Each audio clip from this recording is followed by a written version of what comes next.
to the Fantasy Footballers Podcast with your hosts, Andy Holloway, Jason Moore, and Mike Wright.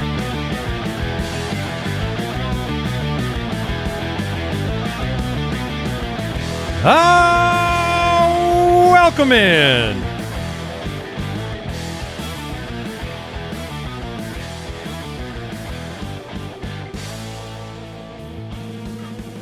The Fantasy Footballers, Tuesday, April 8th. The year is 2025. And we got another show for you. Because that's what we do. Show 1,736. Is that true? I believe it's so. in the the show doc. That's a lot. That's a lot of shows. So where does that put us on? Would it be 2026? Will be 2,000 or 27? I don't know, man. Kyle, figure that out. Go to the Deucer camp. Oh, Go to Deucer yeah. camp. Kyle the Borgogan's in the He's house. What? Huh? Kyle is here. I was trying to be a cool youth from the 90s. The host of the Falcon, our DFS and betting podcast, the host of our Dynasty podcast, Kyle, flying into town. Just kind of sit there. Where's Dan? What the people love it, Jason? yeah, the people love the people. Oh yes, they do. Oh my goodness! That's on Wake me. up, dude! I told you, I'm very tired. Yeah, I was gonna say like 1 minute ago. Quote, "I'm so tired" from Jason. So that was private information. Did you wake up? What did you have for lunch? I had a Mediterranean bowl. Heavy on the hummus. We have a winner. Is this true? Al Borland, we got a winner of the That is correct. The Foot Clan giveaway. The Drake London signed jersey goes to Patrick McGrath. Congratulations, Patrick. I would like to file a motion for Patrick to change his last name to McGrathic, because Patrick McGrathic that's a good name. Okay. Just saying. Okie dokie. Just throwing it out there. Oh, yeah. I feel like there's some there's culture nothing. reference I don't understand. No. Just that's a funny sounding name. Okay. Maybe you need to wake up You guys too. both need to wake up. Okay. YouTube.com/TheFantasyFootballers. Are you doing a joke where you made a guy's name rhyme?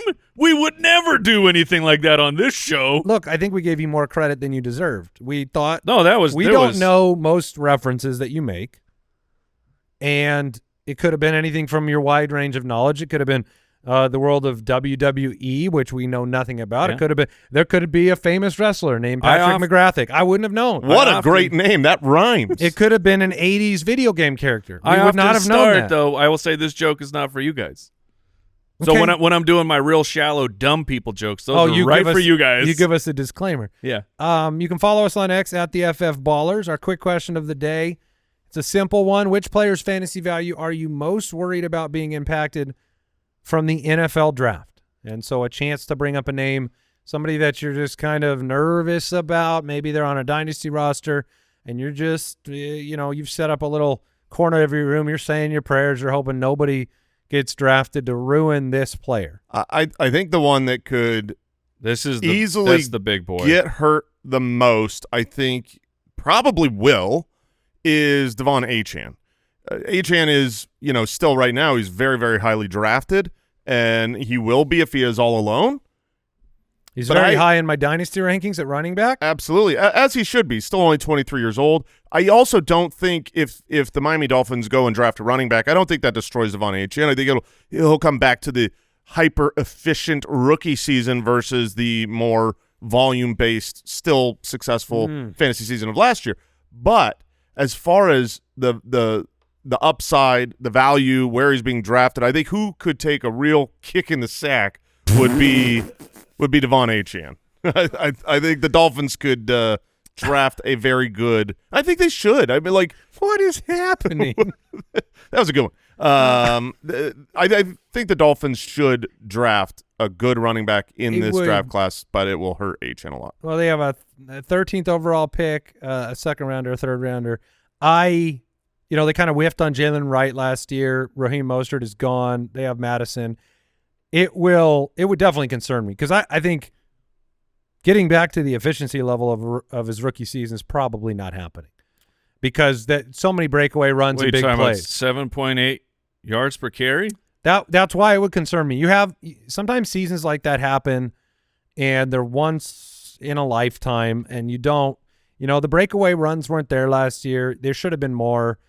I don't know. It would worry me if you went from 140 opportunities to 290, and that is why he is where he's being drafted in Dynasty and in redraft leagues. And it'll make me nervous, but it depends who they draft, right? It depends what round. Of course. Do we like them?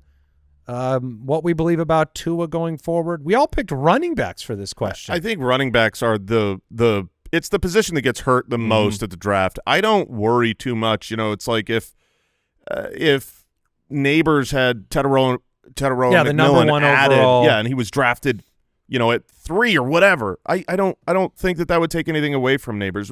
Wide receivers aren't really that hurt. Wide receiver 1s is like wide receiver 2s. Now you can get replaced. Yeah, that'd be more like lower tier stuff. Like if the Raiders take some wideouts, Jacoby Myers is no longer right. A flex type of guy or a dynasty hold.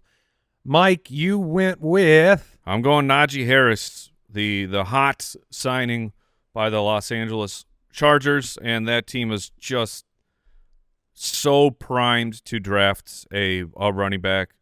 The makeup of the team, with Geno and Hardog being the highest of T, and Najee being 27, and just Najee's best ability is his availability. 1,330 opportunities in 4 years. Yeah, and so he's near the age cliff. He's got a ton of work, and they're going to want a young guy. And was he a 1 year? Yeah, he's a 1 year contract. Yeah. So this is a team that in a deep draft class wants a future of running the ball. It makes complete sense for them to draft someone. Najee right now was a huge free agency winner.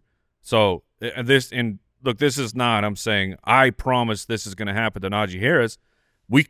It would surprise me if we went through the draft and they didn't do anything. It's not impossible, but Najee is like a de facto. Oh, sweet! I still have a running back 2 on my team. But if a high profile rookie goes to the Chargers, that is that kid's taking the job. What if job before the year is over? What if it's a 3rd, 4th rounder? Even a Is that third high enough profile for you? A 3rd round running back in this draft class would project Najee to lose his starting job by halfway through. Yeah, I think the hope for fantasy managers is that because they signed Najee to this deal and it is a deep draft class, that they'll use a 4th, 5th, 6th rounder. And I won't be that scared. It's really just, are they taken on day 1 or day 2? Those are going to make immediate impact for their NFL team. If they're a day 3 pick, then a quality veteran should hold them off. Especially around the goal line for Najee, unless somebody comes in that's a big bruiser. I went with the running back as well, and it was all sunshine and rainbows last offseason for Rhamondre Stevenson. Signed a big contract, still under contract for 3 more years. But you just look at the Patriots. They have 4 picks in the first 3 rounds. Rhamondre, the confidence level in Rhamondre, it went down. His yards per carry, down 3 straight years. His targets, down 3 straight years. Have had some fumbling issues. When Antonio Gibson's getting worked in, or we're getting punitive benchings, right? Which it's just not a good vibe where the team may not look at Rhamondre like they did last offseason. I think last offseason they thought he was more foundational to the offense. I think now it's more, well, if a good player's on the board, we're going to go best player available. We need a running back. And I think Rhamondre's value in fantasy is diminishing. Yeah, this around is a bad offensive line, by the way. I mean, the worst in the league last year. Yeah, he's approaching the bad age for running backs, and they've been talking about wanting to add a pass catching running back. Yeah, in the draft. There was a recent blurb there where they were saying that will be a priority for them. Would you in Dynasty roll the dice with these 3 names, or would you try to capitalize on the value? I think Achane's value is as high as it's his value is going high. to be. I would agree there, but I'm going to hold on to Achane. I'm not trading him before the draft because of a fear that they'll get another running back. Like I said, I think he'll have value. Rhamondre, I don't think you're getting anything for, to be honest. And no one's like, kicking down the door to acquire Rhamondre Stevenson. Najee's interesting. This is Goldilocks. Najee to me is valuable right now because he's all alone. He's signed a contract for a Harbaugh team. It looks good. He's, hasn't missed a game in his career. You can get something for Najee, and if they were to take a day 1 or day 2 pick, which would not shock any of us, I agree with Mike. He won't finish the season as a starter. I think I lean a hold on Najee just in how I'd view running backs in Dynasty. And we were here last year with the Chargers. All these exact same narratives. One of the biggest winners in the draft, J.K. Dobbins. Well, because Kamani Vidal didn't do anything, and they want somebody they can trust. At this time, it was Gus Bus. Gus Edwards was the big winner of free agency because he actually got a contract worth a couple $1 million, and Dobbins was I think a vet minimum. Yeah, he was. That drumbeat. That drumbeat. He still has no team, right? Dobbins, correct. That sucks. Yeah, it does. I feel like he came back and did the max he could have done after those injuries. He did, but now has no team. Like watching Dobbins, you're like, it's still not right. It's not fully back, and I don't know that we'll ever be fully back. Yeah, which stinks.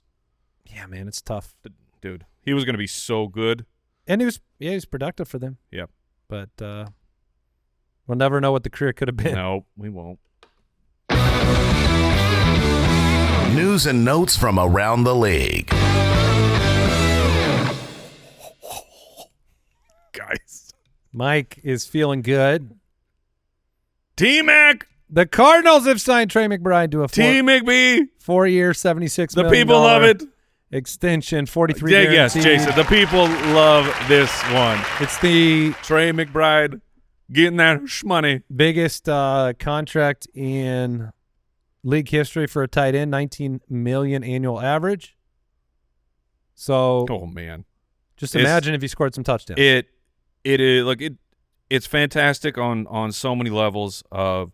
But I think the highest profile one is the Arizona Cardinals don't give Trey McBride this money if they had any plans to not keep featuring him as a pass catcher. Like, you don't look at your offense and say, well, Trey, you might take a step back here. We're going to get Marv more. We think we're going to get another guy. No, you pay this guy because he's going to be a number one on your Kelsey team. level that's exactly, centerpice. Yes. I mean, it's when you look at the Cardinals, you need to make sure you look at their entire receiving group in how you look at Kyler and all of that. Like McBride, sometimes you can ignore that tight end. You can look at holes at wide receiver 2. You can look at disappointment from Marv. Right now, today, Trey McBride is their best receiver. Oh, man. Man. That's the actual truth. And that means that they messed up a little bit because I probably wouldn't say that if Nabers was on the Cardinals. Yeah, that's fair. I hope you're not saying that at the end of the year, but I think we Trey will be saying that at the end of the year. Is in and of himself just awesome. The way he goes up and mosses guys, breaks tackles. The dog. He always got the dog. 147 targets, 111 catches. Yeah, I mean, it was awesome. And the path, Mike and I, we share, our champ team in one of our dynasty leagues. We had Travis Kelce. Is there 2 spaces at the end of that team now? Like champ. Blank. There is, but that's, I'm just trying to make sure you can't take away. You need to leave the right amount of space after you say it. Well, the nice thing is, how's your dynasty team championships going, Andy? How would you list them? I wouldn't say my champ team. You wouldn't? No. Did you win 2 in a row? Champ? No, I wasn't. Yeah, then I wouldn't have cited it either because it didn't happen. Interesting. Yeah, I'll bet if you won them back to back, you would say that. But anyways, we had Travis Kelce for that run, and we chose in the first round to take Trey McBride because we believed in this player in his rookie year as the future replacement. How'd you feel about that and a year in? We felt so bad because we took him over Jahan Dotson. Yeah. And if after a year someone would have offered us Jahan Dotson for Trey McBride. Yeah, why didn't you offer us that trade, Kyle? Yeah. because we would have taken that. Really? Oh, well, at the time, yeah. I mean, Trey McBride had an Dotson invisible. had a nice rookie There's season. no way you would have offered it. Yeah. Well, Where's that's Dotson okay. now? I got Johnny Smith, so watch out. Okay. Geno Smith, 2-year extension worth $85 Beautiful. million. Good for you, Geno. I think some people would be surprised how old Geno Smith is. He is going to be 35.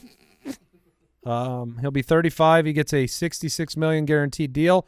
The Raiders quarterback situation is 100% Geno Smith for a while. And so if you're looking at Brock Bowers, you feel great Yep. because Geno is a professional. Geno targets the tight end, and you've got stability in a position where he produced without it. Wow, So- Kyle's chiming in here. Only Stafford and Russ are older than Geno as starting quarterbacks right now. That's He's- obviously Rodgers yeah, I will mean- be in there, but He's much older than I think people realize. Well, he had like a And he's- decade off of football as a backup. I think he's good. I think he's good as he's well. A good quarterback. I do believe it will overblow Brock Bowers a little bit. Like I think people are going to say, well, now he's got an accurate quarterback and he didn't last year. But if you look at Brock Bowers, you know, Brock Bowers caught 73% of his targets. Brock Bowers. Did I say it weird? I did. Everybody in Deuce's Alley is nodding. So Brock Bowers. Brock Bowers. It was like Brock Bowers. like a chicken? It was just a Yes, little. It was a little yes, it clucky, sounds like- man. Okay, all right. It's a little clucky, but go on. But my point is he caught 73% of his passes in his rookie year. So you can't really say that his quarterbacks were that inaccurate and how much, you know, he had 153 targets. Caught You're 70 saying that the hype will be, I mean, yeah, how much higher can you go? Right. That's yeah, what I'm saying. Geno Smith, for all his, you know, the confidence that we have in him, he has one season ever above 21 touchdowns. So that, I mean, it's just interesting, right? I mean, he Sure. had the 30 touchdown year, then he went to 20 and then 21. Yeah. He's a very capable quarterback. He throws for more than 4,000 yards. The yards will be there. You hope that the touchdowns can get up into the 25, 26 range. The argument with Bowers is it's just an argument for the Raiders. Right. That the Raiders overall will be a better offense. I think with the Raiders Geno. are going to be a pretty good team. I do too, and I was. I think they'll draft Genty, by the way. We were talking to. Oh man. You think so? Yes. At 6? That Yeah, I mean, that would be a great offense. And this division, They're visiting with him today, by the way. looks to me like I think we thought this when Russ came to town, and it didn't turn out to be Right. true. But this division looks unstoppably good. What the Chargers are doing, how they've built that team in a year. You know, they've got Herbert, obviously the back-to-back-to-back Super Bowl visiting, you know, AFC representative of the Chiefs. The Raiders, I think, are going to be pretty good. Like, I think they're going to be a top 8 and half 9? team. I would, yeah, I mean, maybe 9 and 8. The hard part is they've got to play their division mates, and then the Broncos with Bo great. Nix, they look like they're ready to compete. So you're It's a talking tough about division. a really good division now. Like the AFC North, where all the teams are going to be pretty competitive. It's Except good to the be in the Browns. NFC. Unless you're in the NFC North, Yeah. then in it's which a case problem. it's also bad to be in the NFC. But It's bad to be in Patriots, football. Patriots get a 5th-round pick for Joe Milton III and a 7th from the Cowboys. This one is They have added their next Trey Lance backup. I do not get this. So if you don't remember, Joe Milton was drafted by the Patriots, I think, in the 6th round Correct. last year. He had he had his supporters, and then he has one start there at the end of the year where he looked real 22 good. for 29, 241 and 1, a couple highlight Yeah, plays like that made people turn their He head. looked like a capable player, but it's one game. Week and 18. It's the very end of the year, and you have him under contract for real cheap. You drafted him in the 6th, and then you trade him plus a 7 for a 5. It's You wonder if there's it's more pressure from a little head scratching. maybe from him. Yeah. I mean, it could be That's the for impression him. I'm getting is that he knows Drake May, 22 years old. He is the future of the Patriots, who I like. I like Drake May a lot. I think he's going to be good. But you're right. You don't normally just toss It's just away depth weird. at quarterback. Like they brought in Dobbs, so Yep. but it's like I don't know to get a 5th back when there's allegedly all this interest in Joe Milton is weird. Well, they probably would have gotten more if there was more real Yeah, interest. yeah, that's true. Jordan Mason, this is a bit of news. Yes. Vikings coach Kevin O'Connell talking about Jordan Mason's role on the Vikings. If you didn't catch that earlier in the offseason, Jordan Mason traded by the 49ers to the Vikings. Basically, O'Connell says he wants to reduce Aaron Jones' workload, which makes sense. Aaron Jones is, what, 30?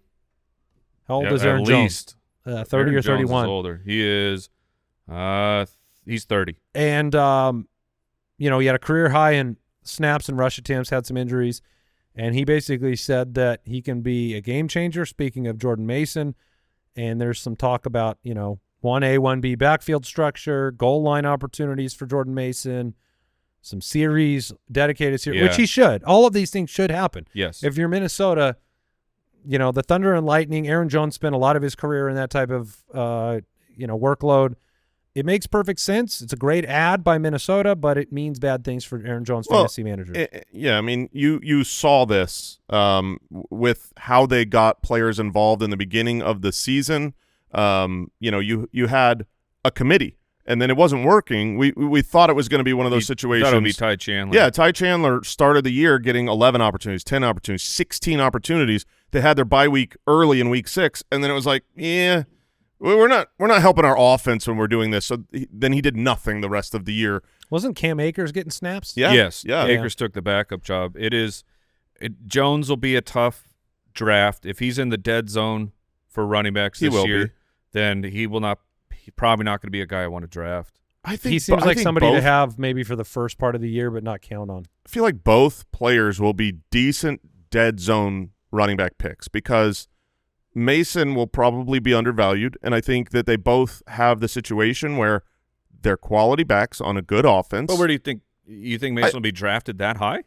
Oh no, I mean he might be past the dead zone. No, he'll be late, like double digit. Yes. I'm just saying for where they're being drafted, you have the built-in upside of it. If either one of them goes down, the other is a really good running back on a good offense.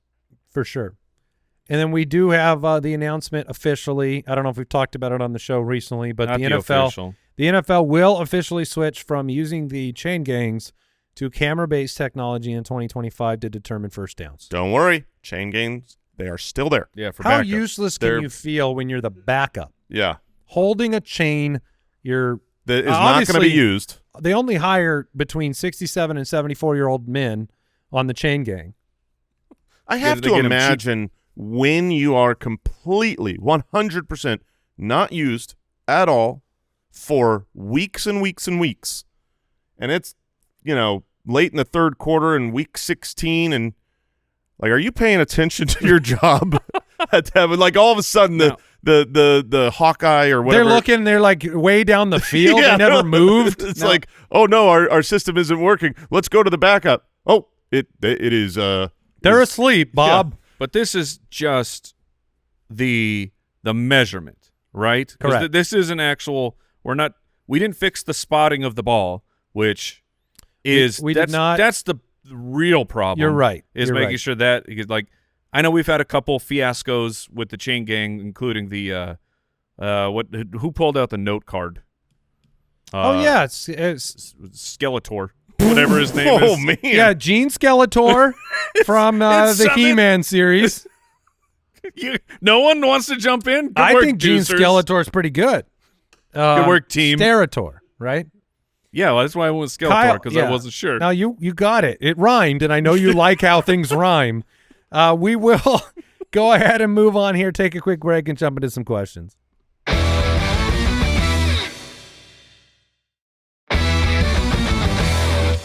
Did we find his name? Does anyone know it? I said it. It is Gene Sterator. Okay, Yeah. Sterator. I'm all over this, Mike. Let's jump into the mailbag. Mailbag. Ooh, yeah. All right, if you have a question for the show, you can go to the website, thefantasyfootballers.com, click the Submit a Question button, or dial the voicemail hotline, 302-464-TFFB. I believe we have a voicemail question today. A quick reminder, don't forget to check out ultimatedraftkit.com. Pre-order pricing available now. If you're not familiar, all the information's over there at ultimatedraftkit.com. It's our draft kit to get you prepared for your upcoming fantasy football draft season with our sleepers, breakouts, busts, values, player rankings, and a whole lot more. Bunch of really unique tools to help you get an advantage. So check that out at ultimatedraftkit.com. We'll jump into a voicemail. What's up, ballers? This is Uncle Al from Greeley, Colorado. Would you rather keep Malik Nabers for a 4th-round pick or Jayden Daniels for an 8th? Love the show. Thanks, guys. I'm going to assume it was Uncle Al saying Malik for a 4th or Jayden Daniels for an 8th. I'm going to assume, because this is a question, that this has to be a single quarterback league. Right. Otherwise, Jayden Daniels in the 8th. He wouldn't be in the 8th. Yeah. It's a pretty easy It's answer Malik for for me. Yeah, Easy. it's Malik. Yeah. It's Malik Nabers just due to market. And look, having Jayden Daniels is going to be so much fun. And he's going to be awesome for fantasy football. But there's other guys that you can find that can at least give you a lot of the production that Jayden Daniels is giving you, or Malik in the 4th is. And to be clear, is crazy. Being exchanged for an 8th-round pick, I mean, this could be, even if it was Malik for a 4 and Jayden for free, I would still be taking Malik. Malik in the 4th is a great value. Right now, he's the 10th pick off the board in ADP. So in best ball? No, this is sleeper data. Oh, all right. Yeah, and if you want to take a swing on Jayden earlier than advertised, you can still do that. You're saving draft position on Malik. Malik could be a 1st-round, 2nd-round pick. This is interesting to me. I want to get your guys' opinion here. Pulled up Underdog, just checking out their rankings here. They have Brian Thomas at 6, Malik at 7, as in, and like a whole almost 10 picks. Brian Thomas is in front of Malik Nabers. That's I'm sorry, that's points. 80, but he's ahead of him. Is closer, yeah. Yeah, I mean, look, I don't blame anybody for that. Situation in Jacksonville is cleared up. It's Brian Thomas's show. There's a quarterback there. Russell Wilson's not there. Yeah, I mean that is a big issue. Subtraction by addition. Yeah, look, you have more stability there in the key. You got Trevor Lawrence. Well, so who would you take? You're in a startup. That's not a dynasty draft, just for 2025. I do feel like there is a magnetism to try to take Nabers there, but I think the smarter pick would be Brian Thomas. I agree.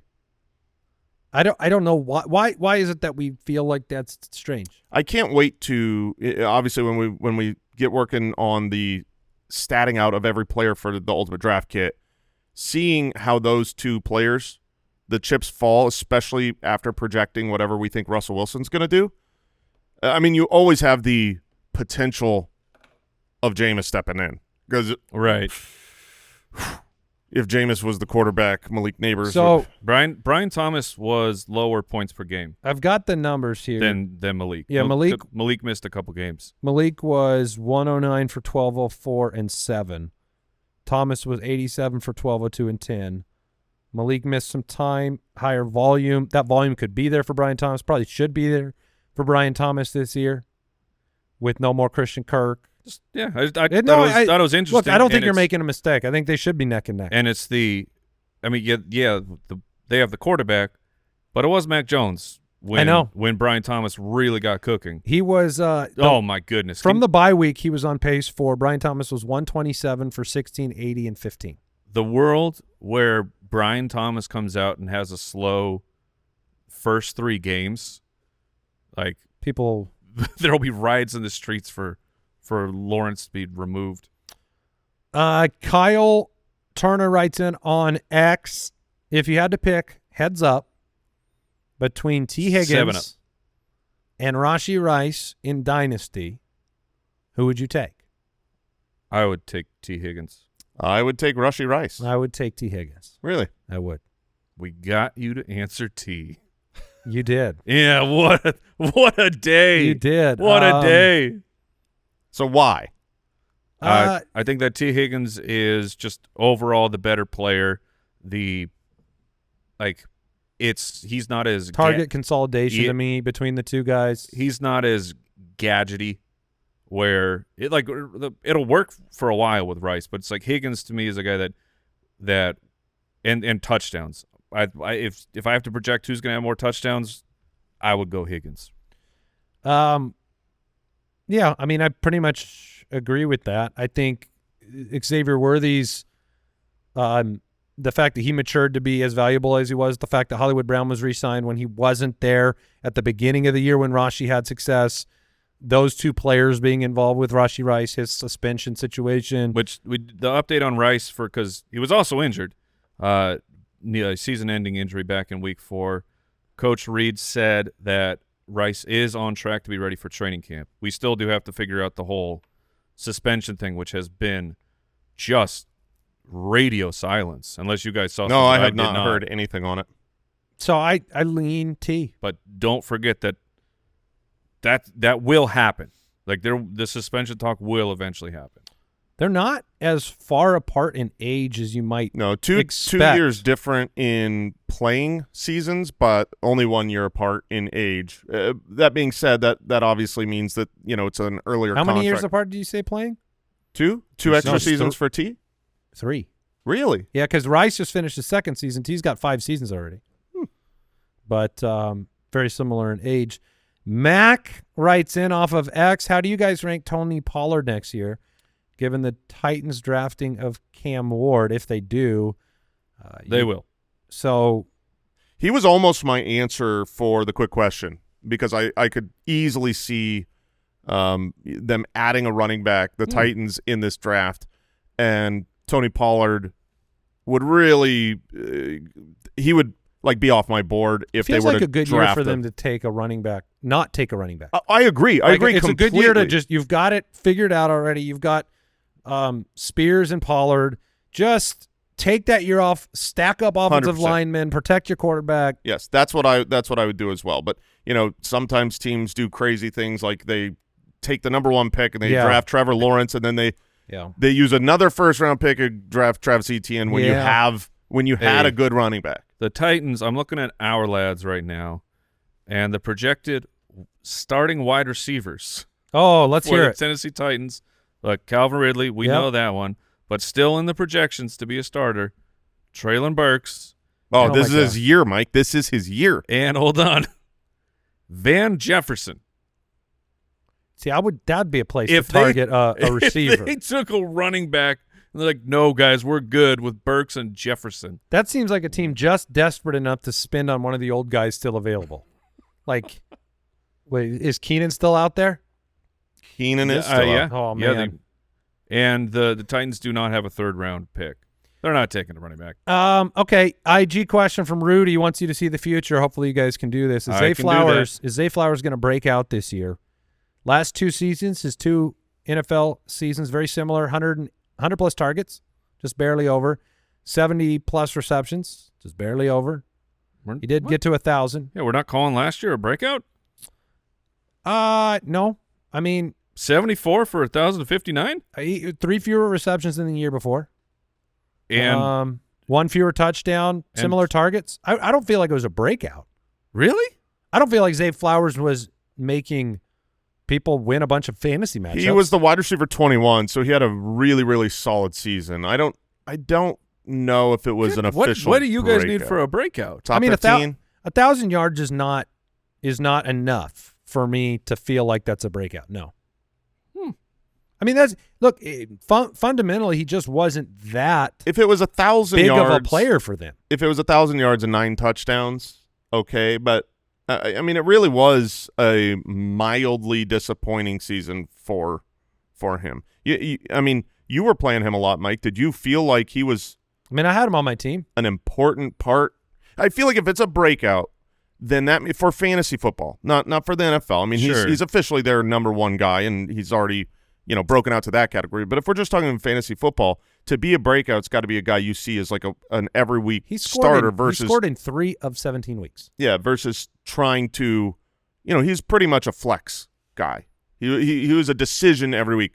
Like we had him on our Dynasty team, and it was always a decision of whether we were going to start him or not. He had the 16th most yards at the wide receiver position. Look at his game log, though, Mike. Oh, I know it was infrequent. I mean, even like if you go the last 8 games of the season, those were 59 for 860 and 2.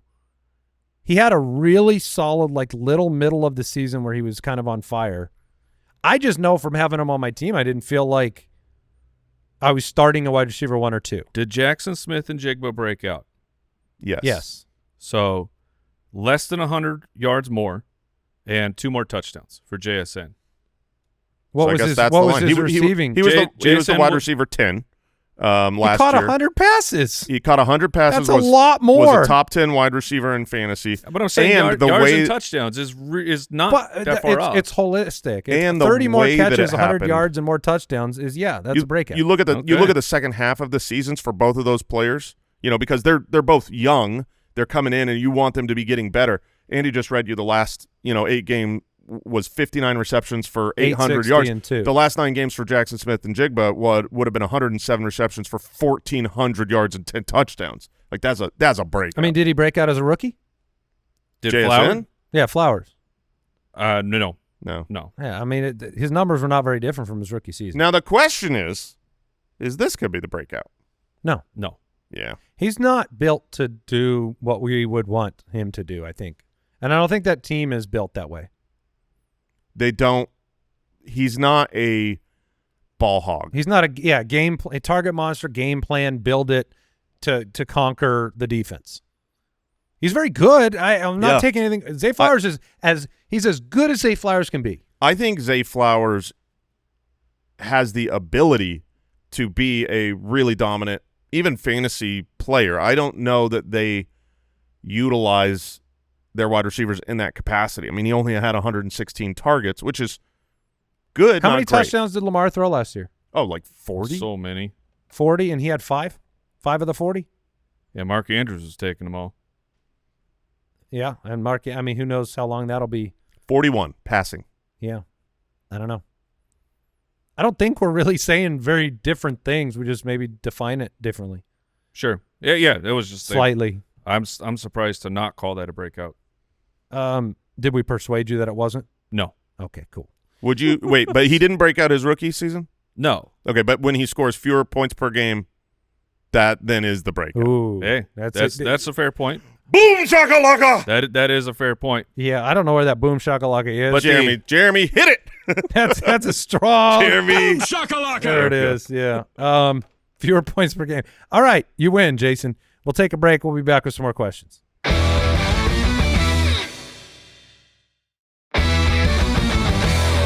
We said so many more words, and the only thing you needed to say was that. Right. About the points per game.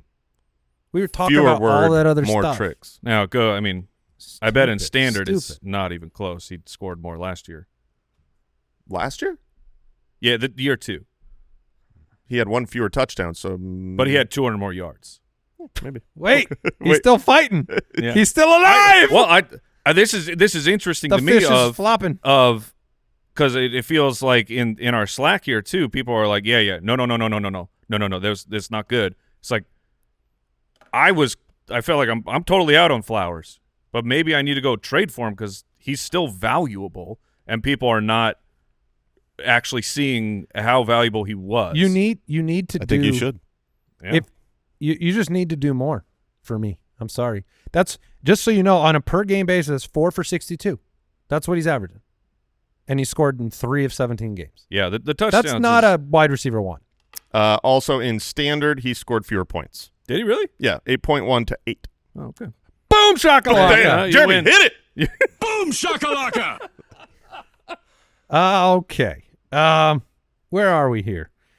Let's go to Ryan in Texas. What is your opinion on a Chase Brown for Odunze dynasty trade? Oh, my goodness. First of all, just reading that, love it. Feel like it's a perfect dynasty trade. In terms of like both parties in the trade have to make a huge judgment. Decision, yeah. A decision towards the future. Now, look, if it were me, I'd much rather have Odunze. I actually love Odunze. I think he's going to be a star in this league. He's 3 years younger. He plays the longevity position for Dynasty. So I'm very content with the Odunze side. But a small window of amazing running back play would also be very valuable in Dynasty, and you might get that with Chase Brown. Where do you sit? We all are on the side. We debated Chase Brown a couple weeks ago, and we're all on the side that we think Chase Brown will be the dude this year. It will be very, very good for fantasy. Nervous about the draft and Chase Brown? But it is not a guarantee. is not a guarantee. Mild concerns for the draft. Right, exactly. As of this moment, it's not a guarantee that Chase Brown really, truly has that job all alone because, Zach Moss got injured, and that's when he came into that giant, massive workload while he was a little bit inefficient. So there is a guarantee that Rome Odunze will be given every chance and opportunity and target and snap to prove that he can elevate into a star player. I think that it's a non-zero chance that he outperforms DJ Moore for fantasy this season. Rome? Man, I think you like Rome. I really do. I think that there's a decent chance that he puts up, he can put up 12, 14 touchdowns. Like that's in his skill set to me.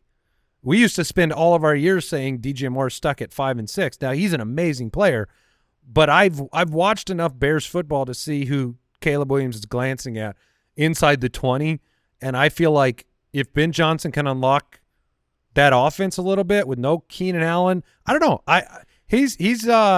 He may enter the category. Wow. He may enter the old That's wild. the MG, if you know what I mean. Wow. That's funny because right now I've got two players that are like early guys. I'm very bullish compared to consensus, and that would be DJ Moore for me. Oh man, Been here before, haven't we? we have.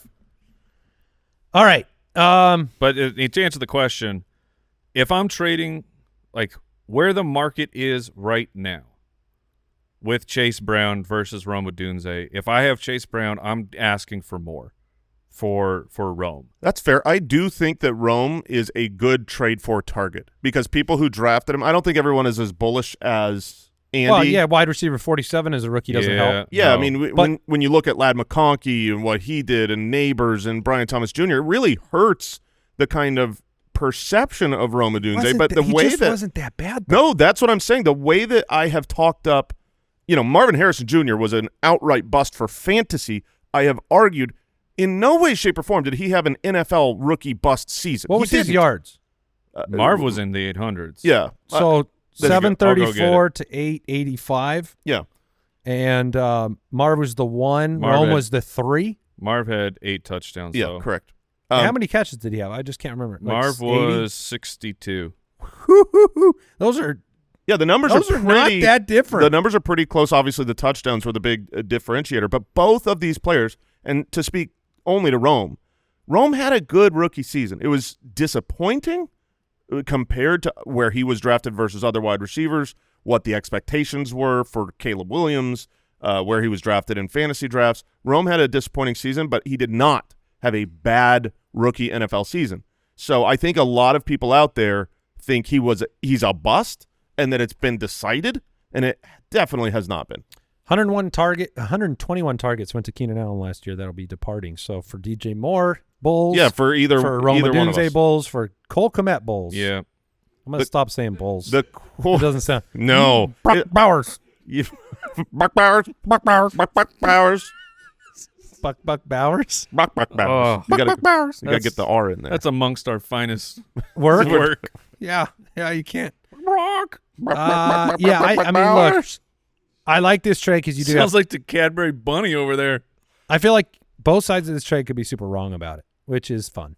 Yeah. For Dynasty. You're taking a gamble, but if I'm going to take a gamble on two questionable, risky pieces, I would rather have the 3-year younger, The top first 10. round, top 10 drafted Yeah. wide receiver position for Dynasty. Let's talk about more controversial things.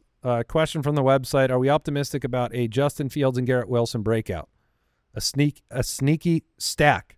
Thanks, you guys rock. No? Optimistic, I think, is pushing it too far. I actually But think can- Justin but Fields can will see be it. overdrafted. You think Justin Fields will be Correct. overdrafted? I do. Hmm. His production. Where would that be? Where should he be drafted, and where do you expect him to be drafted? I just think some people are going to transpose 2022 onto him, and I don't know if we're going to get that level of efficiency. What round would you draft him in? Where do you think he's going to be ranked? Are you talking like ADP, or are you talking No, about? I'm just saying, like, do you think he's going to be quarterback? drafted as a top, or I do think you think he'll he's be- going to be viewed as a top 12? Yeah, Okay. I think he'll be a quarterback. So one. then I think he's somebody that's going to go in the 7th or 8th round. Right now on Sleeper, he is in the 7th round. Okay. So in that case, I probably will be passing on that. Okay. My point being is that we all were blown away by the big prolific plays in 2022, the big long runs, but your points per game for him, how much freedom they give him, what else does he have on that team that's struggling with an offensive line?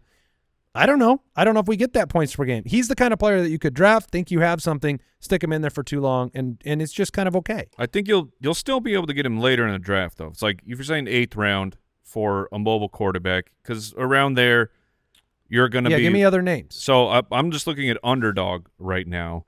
Where I feel like actually an Underdog, I feel like he would go higher than in a redraft. He is QB 14.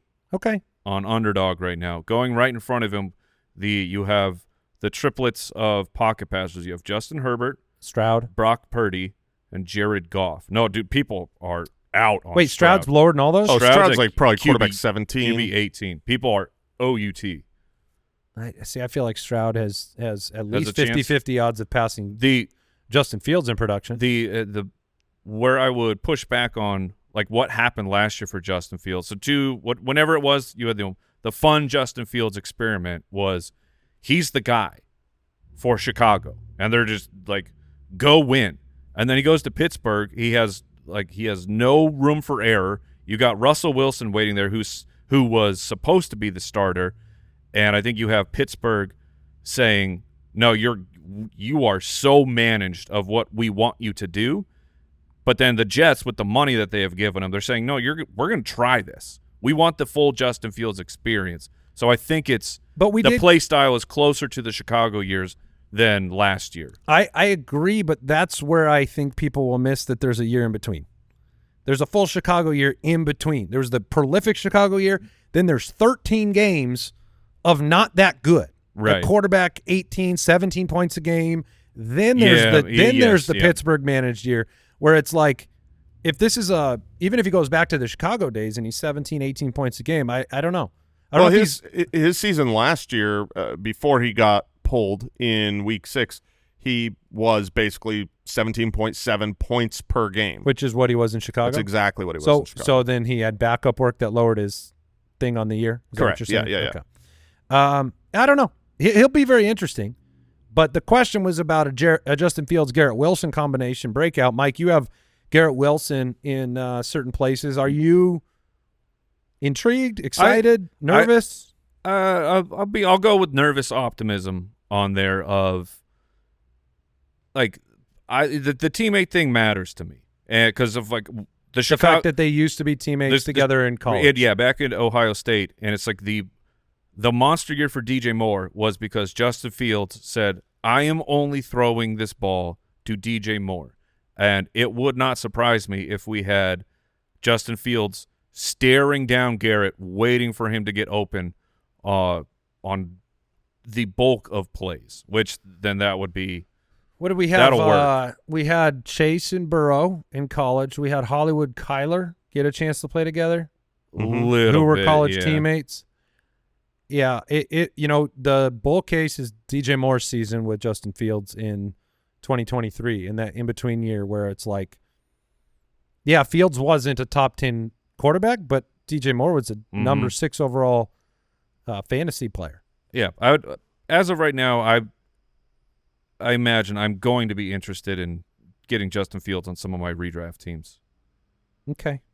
Nate, with our final question of the day from X, very important. Do the pickleball rivalries heat up in the off season for the fantasy footballers?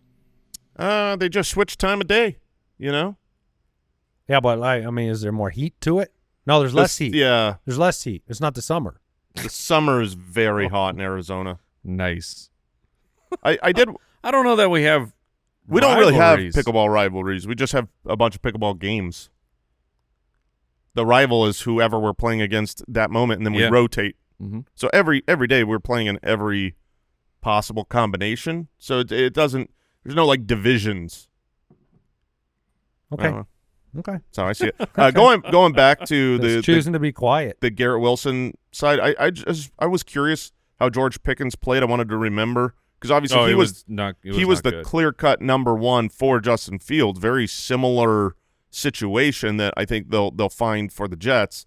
And he was 7.7 points per game in those first 6 games. We have a brand new play caller with the Jets this year as well, a new offensive coordinator. Because I can't help but think offensive coordinator when I think of Justin Fields and George Pickens last year and Arthur Smith. Fair. So you do have a full, new head coach, new offensive coordinator, and a kind of, I don't know. It'll be very interesting in New York. They're taking their shot. It's just like it. Garrett Wilson's good, so it can work. You're not betting on a talentless if you had to wide receiver. Plop down all of your possessions on one side of Garrett Wilson, wide receiver 10. I would plop it down. Would you plop it down on the – would you plop it? Where'd you plop it, Mike? Tell us where you plop it. I'd give a good, solid plop to not in the top 10. Okay. Because top 10 is just that's wild. Plop, plop. Which he was. He was last year. Goodbye, everybody. We are done talking football for today, but we'll talk more on Thursday. You can also get an extra episode at jointhefoot.com. Plop, plop, plop. Goodbye.